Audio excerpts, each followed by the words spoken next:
এই পর্যায়ে বক্তব্য রাখবেন নোয়াখালীর বর্ষিয়ান নেতা, বারবার নির্বাচিত সংসদ সদস্য, বিএনপি কেন্দ্রীয় সংসদের ভাইস চেয়ারম্যান জনাব মোহাম্মদ শাহজাহান।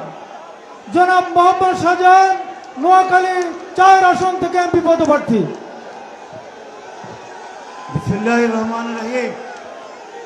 আজকের বিশাল জনসমুদ্রের সম্মানিত সভাপতি, আমাদের প্রাণপ্রিয় নেতা, দলের শ্রদ্ধা চেয়ারম্যান জনাব তারেক রহমান সহ বিভিন্ন আসন থেকে মনোনীত সংসদ সদস্য পদপ্রার্থীগণ এবং জাতীয় নেতৃত্বরা, সম্মানিত ভাই বোনেরা, আসসালামু আলাইকুম ওয়া রাহমাতুল্লাহি ওয়া বারাকাতুহু।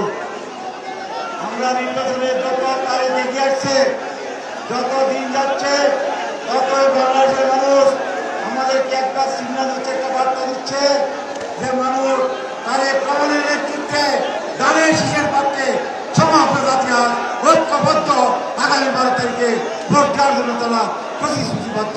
আপনাদের দায়িত্ব হবে মানুষ যেন শান্তিপূর্ণভাবে ভোট দিতে পারে, আমরা যেন সেই পরিবেশটা ভোটকালে রক্ষা করতে পারি। আপনাদেরকে দায়িত্ব পালনের আহ্বান জানিয়ে আমার বক্তব্য শেষ করলাম। আল্লাহ হাফেজ। বাংলাদেশ জিন্দাবাদ, বাংলাদেশ জাতীয় জিন্দাবাদ, আমাদের নেতা তারেক রহমান জিন্দাবাদ, শহীদ রহমান স্মৃতি, বেগম খালেদা জিয়া স্মৃতি।